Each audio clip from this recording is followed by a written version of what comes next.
Silent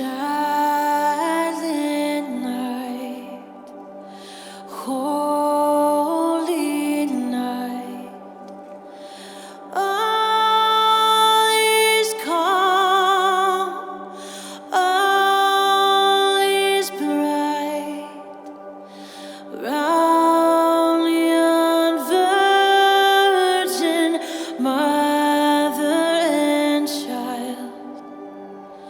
Holy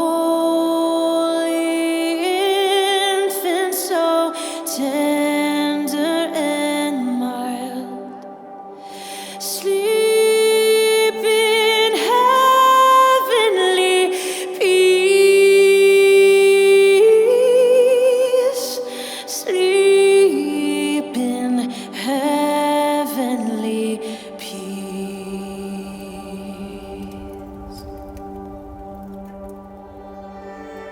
There were shepherds camping in the neighborhood. They had set night watches over their sheep. Suddenly, God's angel stood among them, and God's glory blazed around them. They were terrified. The angel said, "Don't be afraid. I'm here to announce a great and a joyful event that is meant for everybody, worldwide. A Savior has just been born in David's town. A Savior who is Messiah and Master. This is what you're looking for, a baby wrapped in a blanket and lying in a manger." Silent night, holy night, all is calm, all is bright, round yon virgin mother and child. Holy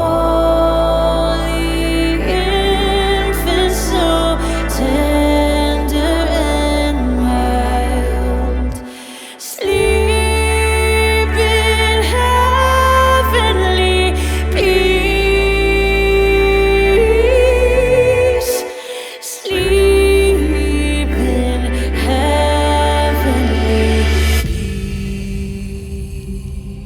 peace. Everything was ready. The moment God had been waiting for was here at last. God was coming to help his people, just as he promised he would in the beginning. But how would he come? What would he be like? What would he do? Surely mountains would have bowed down, seas would have roared, trees would have clapped their hands. But the earth held its breath. As silent as falling snow, he came in. And when no one was looking, in the darkness, he came in a lowly stable. God gave the world his wonderful gift. The baby that would change the world was born. Mary and Joseph wrapped him up to keep him warm. They named him Jesus, Emmanuel, which means God has come to live with us. This baby would be the light, like the brightest of stars shining in the night sky. A light to light up the whole world, chasing away darkness, helping people to see. And the darker the night got, the brighter the star would shine. The light of the world, the promised one, the hope of the ages has come.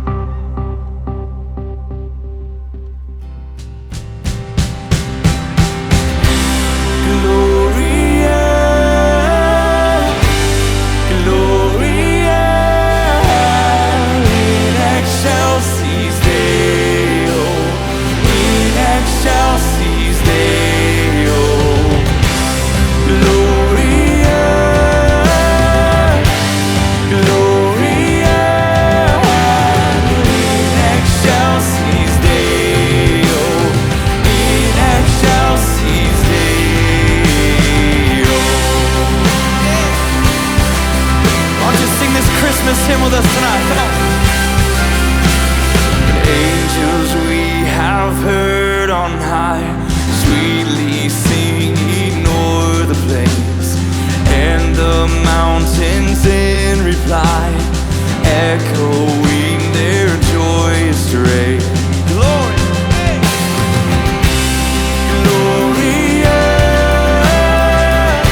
excelsis Deo, in excelsis Deo.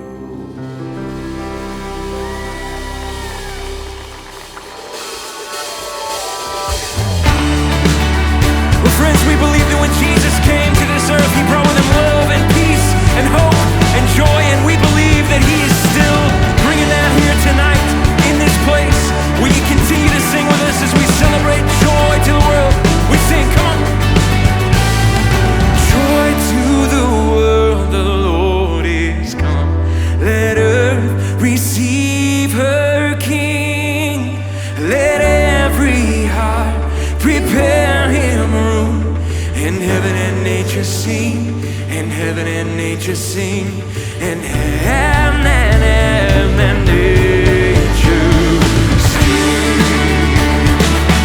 Oh, joy.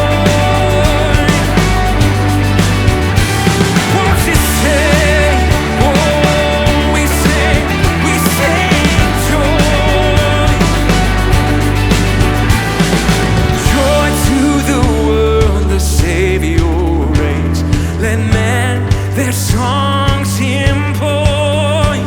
While fields and floods, rocks, hills and plains, repeat the sounding joy, repeat the sounding joy, repeat the sounding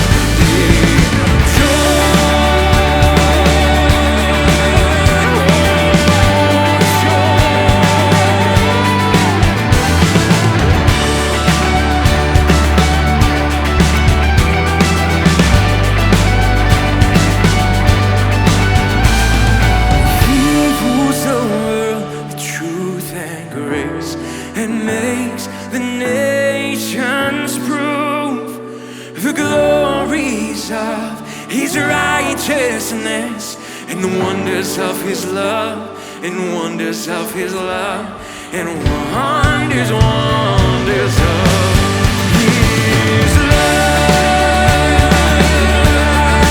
Wonders of His love.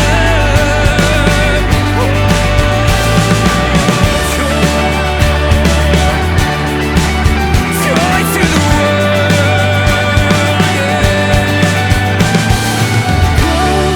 Tell it on the mountain, over the hills and everywhere.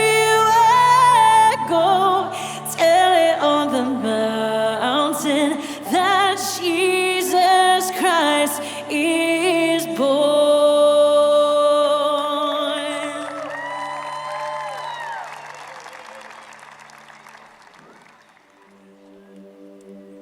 Whispers of the child spread across the land, rumblings of a king who didn't look the part.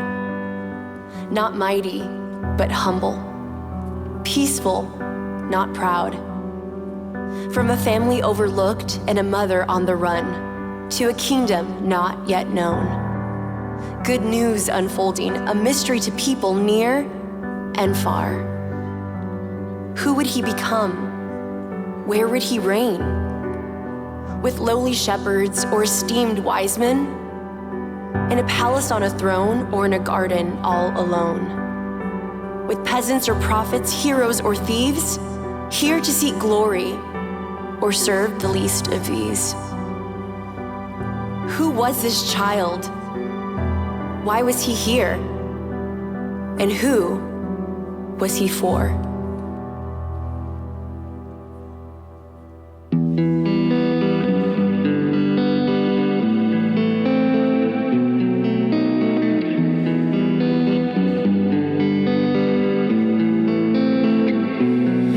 What child is this who lay to rest on Mary's lap is sleeping, whom angels greet with anthems sweet, while shepherds watch are keeping?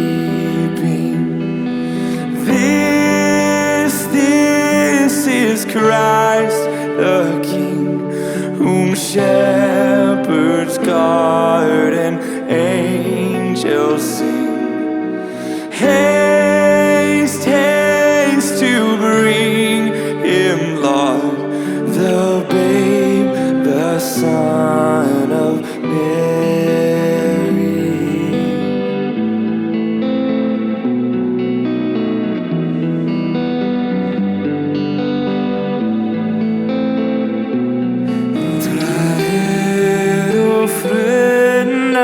in su honor, el Rey como el abrigo, al Rey de Reyes Salvador, un trono levantemos.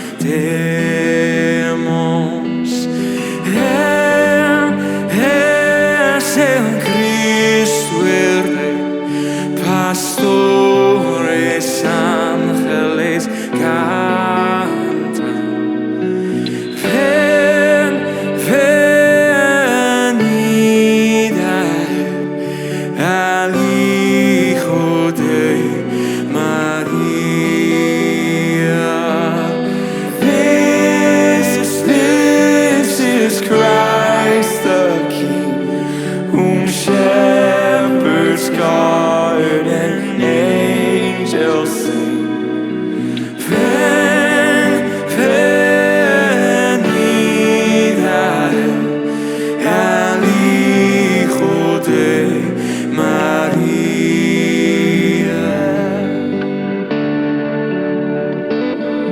The babe, the Son of Mary.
His law is love, and His gospel is peace.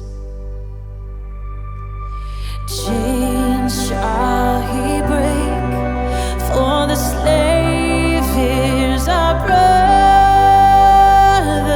and in His name all oppression shall cease. Sweet hymns of joy in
the light of the world, given for us.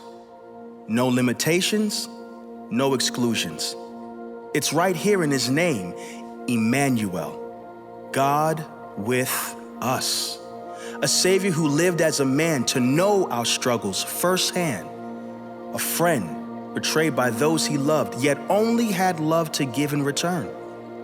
A king who walked with outcasts and in crowds alike. He saw the invisible, touched the untouchable, healed the sick and blind, dined with the uninvited.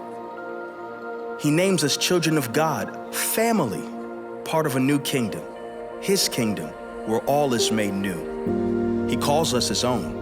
His words became action, his mission a movement, bold enough to leave the 99 to save the one. He's a shepherd of wayward men, brave enough to stand between women and their accusers, a redeemer of hurt and broken people.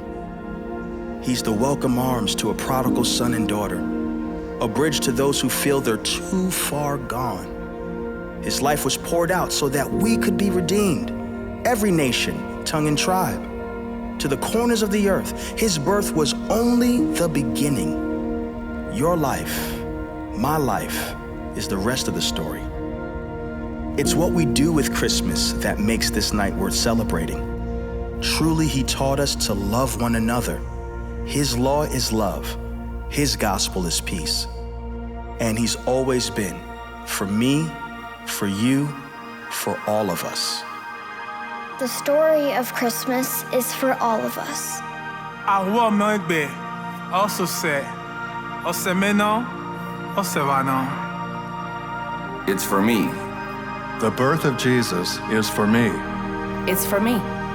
El mensaje de Navidad es para todo el mundo. The message of Christmas is for me. And me. It's for me. It's for me. It's for me. كشمش بهالله شيشة عالية. Shido Shishalia. It's for everyone. The birth of Jesus is for me, and it's for you too. It's for me. It's for me. It's for me. It's for everyone. El nacimiento de Jesucristo es para mí. The birth of Jesus is for me. It's for me. The story of Christmas is for me, and it's for everyone. It's for you. It's for all of us. Story of Christmas is for me and for you too.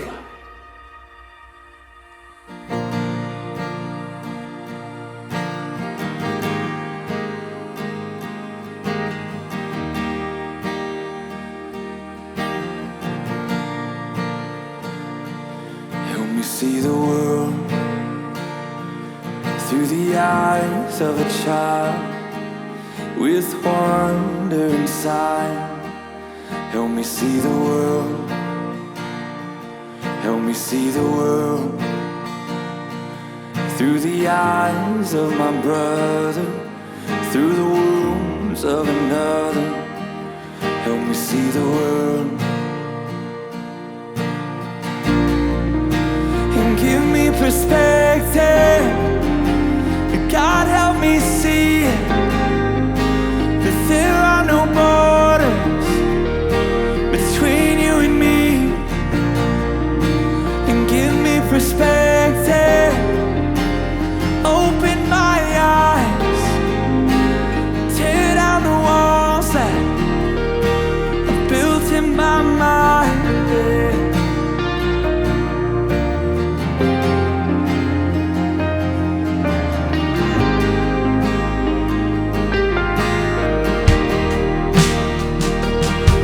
Help me see the world. Where there's war, there is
not just found on mountains, and peace is not just found in stillness, and worth is found in more than status. Open up my eyes, yeah.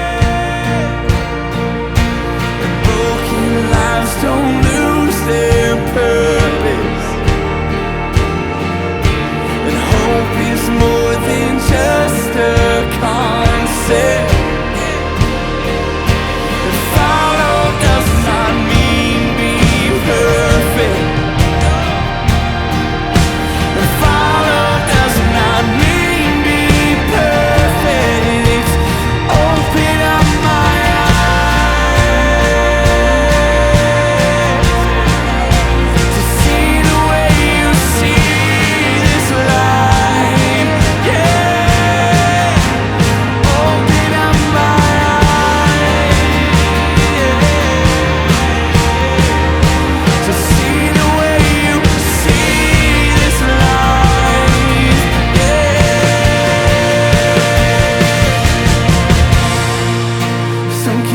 Perspective, God help me see that there are no borders between you and me, and give me perspective, open my eyes, tear down the walls that I've built in my mind, yeah.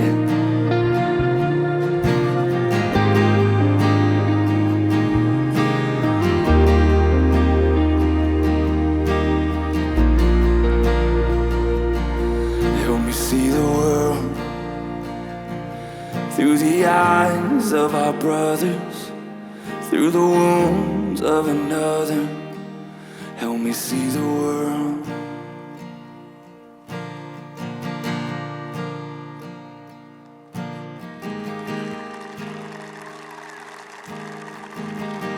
What an incredibly powerful song. If you're new around here, my name's Ashley. I'm the lead pastor of our church. And I want to start by just wishing you and your family a very Merry Christmas. What I loved the most about that last song we just heard is I think it describes what many of us need today. Perspective.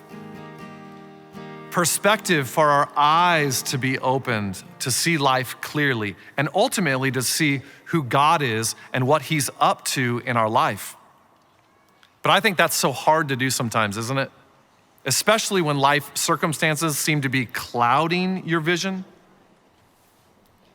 32 years ago, on March 7th to be exact, something happened to me where I have never personally been able to see clearly since, at least not without some help. What happened was I was in 6th grade, and on this day in Arizona, we had a solar eclipse.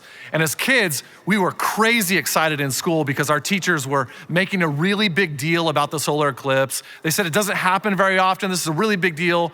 In hindsight, I think maybe the excitement was we grew up in a town of 1,000 people in Wilcox, Arizona. And I think that solar eclipse might have been the most exciting thing that happened to that town in the last decade. I don't know, but our teachers were crazy excited. But they also were warning us over and over again, whatever you do, class, don't look at the solar eclipse with your eyes. It can hurt your eyes, damage them. So they made this special pinhole box that we could look through to look at the eclipse safely. And they made us agree, you aren't going to look at the eclipse except through this special box. Right, right. And all of us nodded our heads, right. And then like geniuses, a group of me and my friends proceeded outside. We took one look at the line, how long it was to look through the pinhole box. And we decided, again, geniuses, to look at the eclipse on our own. Not once, but over and over again. We'd look at it as long as we could and squint away and then look at it again. And we just did this over and over again. I know, not the sharpest tools in the shed, admittedly. What I learned later is, normally if you look at the sun, just on its own, you have to immediately look away because it's too bright and there's little damage to your eyes. But during a solar eclipse, because the sun is partially shaded by the moon, you can look at it longer than normal. But you're still getting all the damaging rays from the sun hitting your eyes. So as we stood there like dumb 6th grade boys looking directly at it, we were literally burning our retinas to the point where, and my wife Jamie to this day makes fun of me when I tell this story. You can pray for her, please. Right after this event, I could no longer see clearly anymore. Seriously, everything became blurry. Kind of like what you're seeing on the screen right now. When I played golf, this is what the golf ball looked like, which maybe explains my struggling golf game. In baseball, I could no longer pick up the ball out of the pitcher's hand anymore. In class, I had a hard time making out what the teacher was writing on the board. I literally just lost my ability to have perspective and see clearly. Now, what I want you to think about tonight is, can't that same thing happen to us? Not our actual eyesight, but with our ability to see life clearly. Aren't there certain events that can cause us to lose perspective on our life? Can I give you some examples?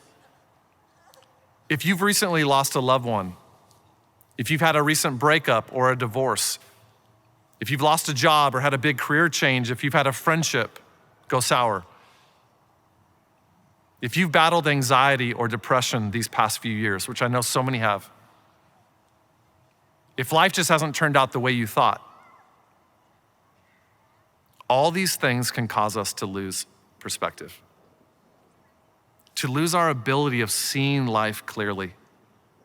And my guess is that's where some of us are this Christmas.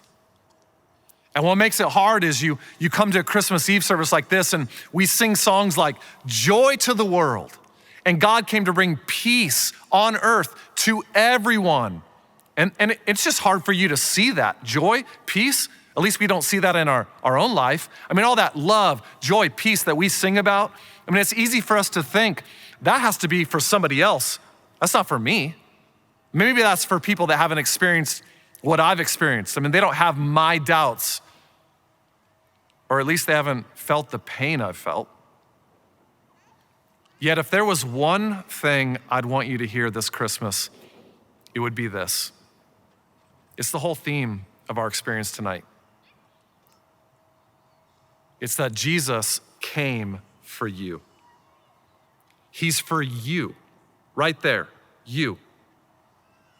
To bring you peace and purpose, no matter what you're going through and no matter what life throws at you. And I'm not talking to the person behind you or next to you or in front of you. I'm not talking to your brother or sister who's been bugging you tonight. Don't get me wrong, Jesus is for them as well. But you need to hear clearly, all eyes on me, that Jesus came for you. That 2,000 years ago, God went on a rescue mission for you. It's the message of Christmas, is that God, in his great love, sent his perfect Son into this world to do for you what you could not do on your own. He sent Jesus to die for you and ultimately rise again from the grave to conquer sin and death and to offer you, in the person of Jesus, to forgive anything you've ever done and to heal any pain in your past. He came to give you a proper perspective on everything, but that only happens through Jesus, and that's the offer of Jesus. And it's for everyone. You know, sometimes we mess this up because we think the offer of Jesus is for a thin slice of the population that has their life all in order. First of all, no one really has their life in order, okay? Can we admit that? We all have our issues. I have mine. If you don't believe me, go ask my wife. I promise you she'll tell you. But sometimes I even think our view of the Christmas story leans us in the direction of thinking the message of Jesus must be more for those perfect people. I mean, just think about every manger scene you've ever seen. They look something like this. I mean, everyone in the manger scene looks put together, flawless, perfect skin, perfect hair, perfect smiles. I mean, even the animals look perfect. And Mary, just look at her right now. She's just had a baby. Look at her face. She looks all put together. Every woman here who's had a baby knows, if you just delivered a newborn in a barn without an epidural, you do not look like that. And we love the song Silent Night. It wasn't silent. Baby in a manger with animals. For just a moment tonight, I want to point out in the manger scene, maybe the most overlooked part of Christmas. It's a group of people in every manger scene that Jesus came for. Because right after Jesus was born, who was the first group of people God decided to tell about his son Jesus? It wasn't a king or queen. It wasn't the religious elite.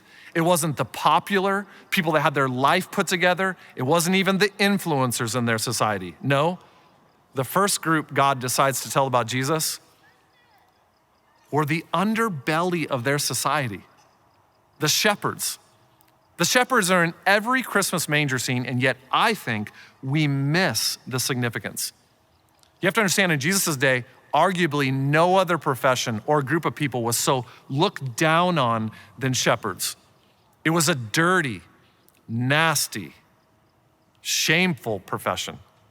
They were considered unclean and the lowest of low in society. They were rejected by all, and many of them had a past that would have been chock full of shame. In our context, God telling the shepherds first would be like Jesus being born today in 2021, and the first people group that he goes and tells are evil Seattle Seahawks fans versus righteous Cardinals fans. Yeah, we'd say, why would God do that? I don't think he would. Or it'd be like the first announcement God making to cat lovers versus dog lovers. We'd say, that's just wrong. Because around here, we like to give cat lovers a hard time, all in fun. Why did God decide to announce Jesus to a group everyone thought was unworthy? Because God wanted to shift our perspective and open our eyes to who he is and who he came for. He came for everyone. No matter who you are, no matter how bad you've messed up, no matter how many doubts you have, and no matter how much shame you carry in your life, the message of Christmas is God has never turned his back on you. Never once. He's for you. Would you listen to the Christmas story with fresh and open eyes today? Luke chapter 2, Jesus has just been born, and in the very next verse, Luke chapter 2, verse 8, it says this, and there were shepherds, those who felt rejected and they had shame, living out in the fields nearby, keeping watch over their flocks at night. An angel of the Lord appeared to them, and the glory of the Lord shone around them, and they were terrified. But the angel said to them, do not be afraid. I bring you good news that will cause great joy for, say it out loud, say the underlined out loud, for who? For all the people. All people. All people. Jesus wants you to know that includes you. And for every one of us, that should shift our perspective. It should cause us to open our eyes to a brand new reality. You know, when I lost my vision as a misguided sixth grader, what caused it? It was simple. I stared at something damaging for far too long, something I wasn't designed to look at on my own without help. And I lost my ability to see. I lost my perspective. And maybe you've been staring at something, anything besides Jesus. And when you do that, it will always cause you to lose perspective on your life. What allowed me to see clearly again? It was only when I was given a new set of lenses to look at life through. I needed help. And I want you to know this Christmas, your life will never be clear. You'll never have a proper perspective without looking through the lens of Jesus and Jesus alone. You'll never find purpose, and you will never find or experience true peace. So this Christmas, I want you to know that Jesus is for you. And when you experience that, when you realize that, it will compel you to do two things, the exact same two things the shepherds did when they realized Jesus was for them. Here's the two things they did. First, they went to see and experience Jesus. And two, they went to tell everyone they could about him. Watch how clear this is. Right after the shepherds hear that Jesus is for them, Luke chapter 2, verse 15, when the angels had left them and gone into heaven, what did the shepherds do? The shepherds said to one another, let's go to Bethlehem and see this thing that's happened, which the Lord has told us about. What'd they do? They immediately went and saw and experienced Jesus. Can I ask, honestly, is that what you do on a weekly basis? Do you put yourself in an environment where you can see and experience Jesus regularly? You might say, where would I do that? Weekly, right here at CCV. It's why we exist. And I think the last few years, what they've done for some of us is they've gotten us out of the simple but life-changing habit of going to church. Or we've gotten the habit of, on our own, in our PJs, watching on the sidelines from home. And if that's you, my challenge for you this next year is come back to church. Just come and see.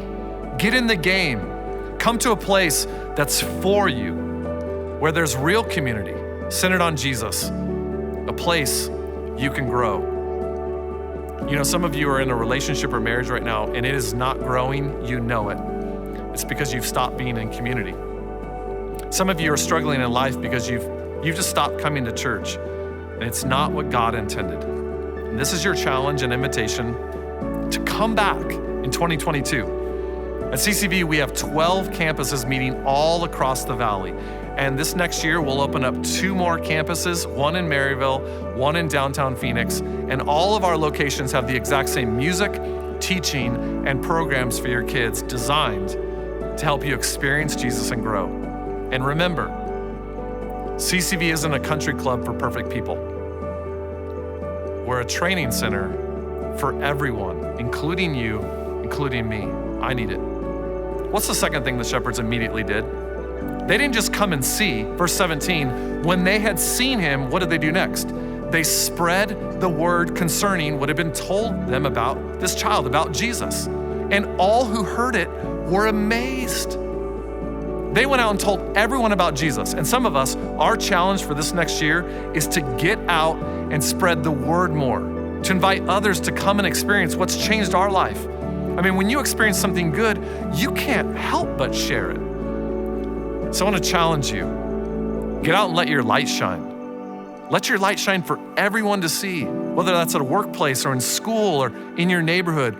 When you do that, you might just be amazed at how God will use your life to impact others and open their eyes. In 2022, let's do the same thing the shepherds did when their perspective was changed, when their eyes were open. Come and see, go and tell.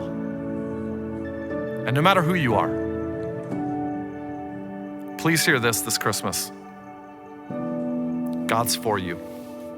He loves you. He sent Jesus on Christmas to prove it.